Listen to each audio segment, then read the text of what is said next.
नमस्ते। थर्ड आई में आपका स्वागत है। आज वैसे तो दिन है कुछ स्टैटिस्टिक्स का, लेकिन कोई ऐसा हादसा हो गया कि उसकी वजह से मुझे लगा कि उस पर बातचीत पहले कर ली जाए। बात है इमरान खान के ऊपर जो कल गोली चली है। इमरान खान पाकिस्तान के प्रधानमंत्री थे।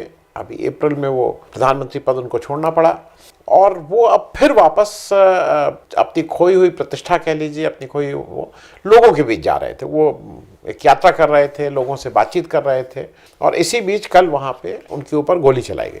वो मतलब जो ऊपर वाले की कृपा से उनको गोली पैर में लगी और वो अभी बच गए हैं।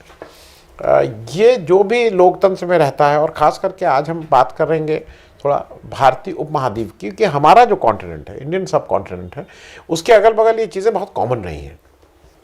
कभी कभी हमें लगता है कि हम महात्मा गांधी के देश के हैं, हम उस देश के हैं जो बुद्ध था, जहाँ पे बुद्ध थे, जहाँ पे महात्मा गांधी थे, जैन, हम लोगों ने शांति का संदेश दिया है, लेकिन ग्राउंड पे बातें कुछ और हैं। और इसको मैं इसलिए रिलेट कर रहा हूँ कि एक व्यक्ति को याद रखिएगा कि राहुल गांधी भी इस समय भारत जोड़ो यात्रा कर रहे हैं और जो थ्रेट परसेप्शन है वो भी काफ़ी ज़्यादा है। लेकिन इसके पहले हम लोग बात कर लें कि जो हम लोगों के यहाँ राजनीतिक हत्याएं या उस तरह के मतलब फांसी ये सब हुए हैं, उन लोगों के जो सत्ता के शीर्ष पे पहुंचे हुए थे। शुरू जब भारतीय उपमहाद्वीप की बात करें, हिंदुस्तान की बात सबसे लास्ट में करेंगे, सबसे पहले पाकिस्तान से शुरू करते हैं। पाकिस्तान के जो पहले फर्स्ट प्राइम मिनिस्टर हुए लियाकत अली खान, उनकी भी हत्या हुई थी। उनकी हत्या पाकिस्तान 47 में बना, भारत के साथ देश का विभाजन हुआ, पाकिस्तान बना और 16 अक्टूबर 1951 में उनको मार दिया गया था। उसके बाद पाकिस्तान में जुल्फ़िकार अली भुट्टो, वहाँ के मतलब राइजिंग स्टार जिसको कहेंगे, और उन्होंने पाकिस्तान के दिलों पे राज किया एक समय। पाकिस्तान के पॉइंट ऑफ व्यू से उनके बाद successful foreign minister, prime minister, फिर वो प्रेसिडेंट भी, मतलब इन सब पदों पे रह के उन्होंने, लेकिन अल्टीमेटली जिसको कहा जाता है कि वो पॉलिटिकल फांसी थी, वो पॉलिटिकल डिसीजन था, उनको फांसी पे लटका दिया गया 4 अप्रैल 1979 में। और उस समय ज़ियाउल हक की सरकार थी। फिर ज़ियाउल हक जो जनरल साहब थे, ज़ियाउल हक की एक प्लेन क्रैश में, अब कुछ लोग उस प्लेन क्रैश को रहस्यमय मानते हैं, कुछ लोग मानते हैं कि वो इंजीनियर था, उनकी भी मृत्यु होती है।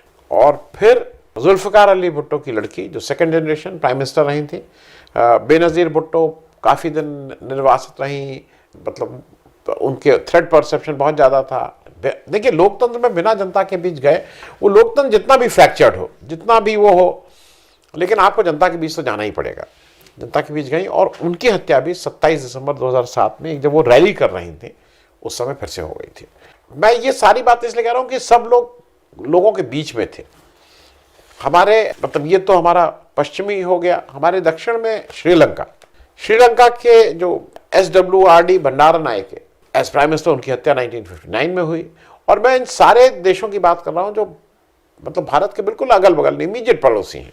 फिर उनके जो प्रेसिडेंट थे रण सिंह प्रेमदासा, उनकी हत्या 1993 में हुई, ऑफिस में थे। मतलब अब बांग्लादेश पे आ जाइए। बांग्लादेश का मतलब Sheikh Mujib, father of the nation Bangladesh के लिए, जिन्होंने बांग्लादेश के निर्माण में जो सबसे अहम भूमिका थी, उनकी हत्या भी हुई। और ये कहीं ना कहीं ये दिखाता है कि आप जब लोकतंत्र में हैं तो ऐसे बहुत से लोग हैं जो वोट से नहीं, जिनको लगता है कि अगर आप मेरे मत के नहीं हैं, अगर आप मेरे मत के अगेंस्ट, मेरे व्यूज़ के अगेंस्ट हैं, तो मैं आपकी, जिसको कहते हैं ना, बोलती बंद कर दूंगा आपको मार डाल के। नेपाल को मैं इसलिए कह रहा हूँ कि नेपाल में भी जो राजशाही थी वो बेनेवोलेंट थी। उस राजशाही ने अपने लोकतंत्र को उसके अंडर था और उसमें भी जिस ढंग से, हालांकि वो उनका इंटरनल झगड़ा था, लेकिन 2001 में अगर आपको याद हो, वो बहुत ही भयानक, दर्दनाक, जब किंग वीरेंद्र, उनकी पत्नी और उनके घर के कितने लोगों को, उन्हीं के घर के लोगों के एक सेकंड जनरेशन के राजकुमार साहब ने मार दिया था। अब आ जाते हैं भारत पे। भारत में 3 जो सबसे बड़ी आज़ादी में, जब से भारत हुआ, कि जो सबसे बड़ी हत्याएं हैं वो महात्मा गांधी, इंदिरा गांधी और राजीव गांधी। तीनों लोग पॉलिटिकल कारणों से मारे गए। तीनों को पहले से थ्रेट परसेप्शन था, ये खतरा था कि तीनों के ऊपर हत्या का अटेम्प्ट हो सकता है। तीनों को एक जो ग्रुप ने मारा वो उनकी विचारधारा के अगेंस्ट थे। तीनों को मारने वाले, इन तीनों, महात्मा गांधी, इंदिरा गांधी और राजीव, को कट्टरपंथी थे। ऐसे, अच्छा, कट्टरपंथी थे या ऐसे ग्रुप का उनको समर्थन था या उसको मानते थे जो जिसको लगता था कि ये जो भी ये व्यक्ति है ये हमारे मन का काम नहीं कर रहा है। इन तीनों में सिक्योरिटी इश्यूज थे। देखिए जब तीनों हत्याएं हुई तो कहीं ना कहीं सिक्योरिटी लैप्स है। गांधी के ऊपर पहले अटेम्प्ट हो चुका था उनकी हत्या का, और मान लीजिए गुलाम भारत में होता तो बात थी, आजाद भारत में हुआ था और उसके बाद भी हत्या हो गई। इंदिरा गांधी के केस में उनका थ्रेट परसेप्शन था, उनके जो सिख अंगरक्षक थे उनको जो उस समय के सिक्योरिटी जो भी हैंडल करते उन्होंने चेंज किया था, उनको लगता था कि ये ठीक नहीं रहेगा। लेकिन इंदिरा गांधी अपने पॉलिटिकल जो उनका जो भी जिस ढंग से वो चीज़ें देखती थी उनके इंसिस्टेंस से उनको वापस लाया गया और फिर वही उनके अंत का कारण बना। और राजीव गांधी के केस में भी ये बता दें कि राजीव गांधी के केस में भी जब विश्वनाथ प्रताप सिंह जी आए तो उनकी सिक्योरिटी को डाउनग्रेड किया गया था। जो भी मतलब जो सिक्योरिटी का मान लिया एसपीजी ये वो उनको उसको डाउनग्रेड किया गया था। एक जो सबसे बड़ी बात इन तीनों में कॉमन है कि तीनों जगह बात आइडियोलॉजी की थी, आइडियोलॉजी की लड़ाई कॉन्फ्लिक्ट की थी। महात्मा गांधी को जिन्होंने मारा वो कट्टर हिंदू विचारधारा के गोडसे को लगता था कि नहीं ये ठीक नहीं है, और एक समय उनका जैसा कहा जाता है कि आरएसएस या विश्व हिंदू परिषद या इस तरह की संस्थाओं से कि बैकिंग तो नहीं कहेंगे क्योंकि वो प्रूफ तो नहीं हो पाया कभी भी, लेकिन कट्टर हिंदूवादी थे वो। इंदिरा गांधी के केस में भी जो सिख मारे गए वो कट्टर सिख वाला था, और राजीव गांधी के केस में भी वो जो लिट्टे वाले थे तमिल कट्टरवादियों के वजह से मारे गए। मैं ये बातें जो जब आपसे कर रहा हूं तो मैं किसी कारण से कर रहा हूं, क्योंकि एक चीज हमको और आपको समझना होगा। आज राहुल गांधी सड़क पे उतर के भारत जोड़ो यात्रा कर रहे हैं, और यहां पे भी वो आइडियोलॉजी की लड़ाई है जैसे वहां पे भी आइडियोलॉजी की थी। जैसे महात्मा गांधी और उनके बीच क्या था भाई, महात्मा गांधी को लगता था कि देश अहिंसा के रास्ते पे चले, पाकिस्तान और हिंदुस्तान एक ही देश के दो भाग हो गए हैं तो आपस में भाईचारे से रहें। उसी तरह की विचारधारा गोडसे को पसंद नहीं थी। गोडसे को लगता था नहीं ये हिंदू हिंदू मुसलमान इस तरह की बातें करते थे। उसी तरह की बात आज विचारधारा की, ये जो राहुल गांधी बार बार कह रहे हैं कि विचारधारा की लड़ाई है, क्योंकि एक जगह बार बार नफरत, एक जगह बार बार ये थ्रेट परसेप्शन की खतरा है हिंदुओं को इस ग्रुप से, राहुल गांधी उसी खाई को पाटने की कोशिश में है। दूसरा ये बात क्लियर है, सबको क्लियर है, आज कहे कोई भी कुछ, उनको जान को खतरा है, राहुल गांधी की जान पे खतरा है। ये कोई ऐसी बात नहीं है कि जो मैं नहीं आपको कोई चीज बता रहा हूं, सबको पता है। ये भी पता है सबको कि उनकी सुरक्षा डाउनग्रेड की गई है उसका नए नाम देके। अब उनको एसपीजी सुरक्षा नहीं है। जो प्रेजेंट गृह मंत्रालय है उसको इसी में आनंद आता है कि किसी की डाउनग्रेड कर दो, आपके हाथ में है तो वहां वेस्ट बंगाल में सबको एक उच्च सुरक्षा दे दो सेंट्रल गवर्नमेंट की तरफ से, इत्यादि इत्यादि। लेकिन उनकी सुरक्षा डाउनग्रेड हुई है। जो उनके पास सुरक्षा 2014 से पहले थी उससे कमतर सुरक्षा उनके पास 2014 के बाद है। मतलब मैं उससे कह रहा हूं जो देश की टॉप मोस्ट सुरक्षा है वो उनके पास नहीं है। उनका एक चीज और, इन सब लोगों में एक चीज जान लीजिए, चाहे वो महात्मा गांधी हो चाहे वो राजीव गांधी हो, ये दोनों लोगों की जब हत्या हुई तो ये दोनों लोग आम जन के बीच जा रहे थे। दे वर मूविंग टुवर्ड्स, वो अपनी प्रार्थना सभा के बाद लोग में जा रहे थे, लोगों के बीच रहने के लिए। राजीव गांधी रैली करने जा रहे थे। और मैं ये नहीं कह रहा हूं, आज खतरा यह है कि आज राहुल गांधी लोगों के बीच जा रहे हैं, वो उनका सिक्योरिटी कवर बार बार टूटता है।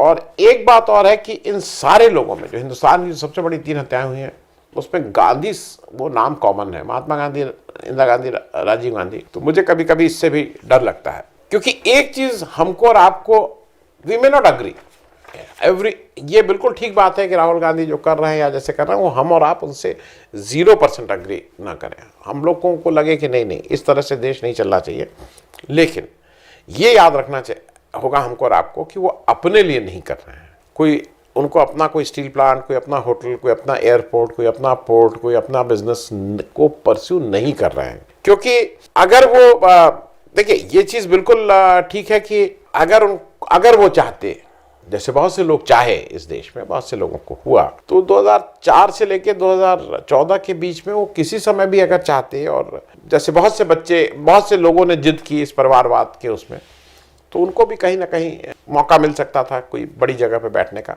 लेकिन वो बाई चॉइस उन्होंने वो नहीं किया। उन्होंने, ये हमको आपको पता है कि आज जब जहां पे वो हैं तो वो नए कपड़ों के लिए कर रहे हैं, ना कोई उनको जहाज पे घूमने का ये शौक है, ना कोई एक लाइफस्टाइल उनको चाहिए कि ऐसी लाइफस्टाइल हो कि यहाँ घूमो, महंगी गाड़ी, महंगा जूता, महंगा मोजा, महंगा स्वेटर, उनको नहीं है। ये क्योंकि मैं ये सारी चीजें होने के बाद भी कि उनसे बिल्कुल उनकी राय से भिन्न राय रखते हुए भी this much we must acknowledge for that man कि वो जो घूम रहा है उनके हिसाब से देश में जो अभी चल रहा है वो ठीक नहीं है, और उनके हिसाब से देश की तरक्की इस रास्ते से नहीं हो सकती। वो उस व्यवस्था को चेंज करने के लिए घूमने की कोशिश कर रहे हैं, क्योंकि उनके प्रयासों को कमतर करके आंकना मेरे ख्याल में उचित नहीं होगा। जिसको कहते हैं ना, ये आजाद भारत में मैं पहली बार देख रहा हूं कि इस तरह से लोगों के बीच जाके लोगों से जुड़ने का अनप्रेसिडेंट है। इस तरह से नहीं हुआ था, इतना नहीं हुआ था कि जिस तरह से वो लोगों के बीच जा रहे हैं, लोगों के बीच जुड़ने की कोशिश कर रहे हैं, इत्यादि इत्यादि। और ये मैं इसलिए ये कह रहा हूं कि आज जब सब लोग, कोई व्हाट्सएप यूनिवर्सिटी की बात करता है, कोई ट्रोलिंग की बात करता है, कोई किसी को लगता है कि मैं इस तरह से आगे बढ़ जाऊंगा, कोई जोड़ तोड़ की बात करता है, उसमें एक व्यक्ति ईमानदारी से लोगों के बीच जाके अपनी बात कह के कि देश के सामने ये खतरे हैं, आपके पास ये रास्ते हैं, आपको ऐसे चलना है, ये एक ऑल्टरनेटिव देने की बात, व्यवस्था परिवर्तन की बात कर रहा है। व्यवस्था परिवर्तन की बात बहुत कम लोग करते हैं। लोग इलेक्शन में जीत हार की बात करते हैं, लेकिन व्यवस्था परिवर्तन की बात इस देश में बहुत कम लोगों ने की है। अंग्रेजों भारत छोड़ो, लेकिन अंग्रेज भारत छोड़ने के बाद कौन सा भारत हमारे लिए बनेगा, उस पर बात बहुत कम लोगों ने की थी इस देश में। तो शायद ये अच्छी एक मुहिम है कि कम से कम व्यवस्था की बात हो रही है कि हमें कौन सी व्यवस्था चाहिए। तो इसलिए मुझे ऐसा लगता है कि राहुल गांधी को थोड़ा सचेत रहना है, इस देश को सचेत रहना है, जो भी सिक्योरिटी एजेंसीज हैं उनको सचेत रहना है, क्योंकि ये बहुत आसान होता है किसी भी सिरफिरे के लिए, किसी भी गोडसे जैसे व्यक्ति के लिए जिसको हत्या में विश्वास रहता हो, कि अगर आप मेरी बात नहीं मान रहे हैं तो मैं जाके आपको मार दूंगा। तो सिर्फ यही है कि सचेत रहिए, और राहुल गांधी के प्रयासों को जो भी हो रहा है, वो जो भी चाहते हैं, कम से कम वो अपने उसमें कामयाब हो सकता है हमको और आपके को उससे अलग लगता हो, लेकिन कम से कम ऐसा प्रयास तो सार्थक होना ही चाहिए। थैंक यू सो मच, धन्यवाद।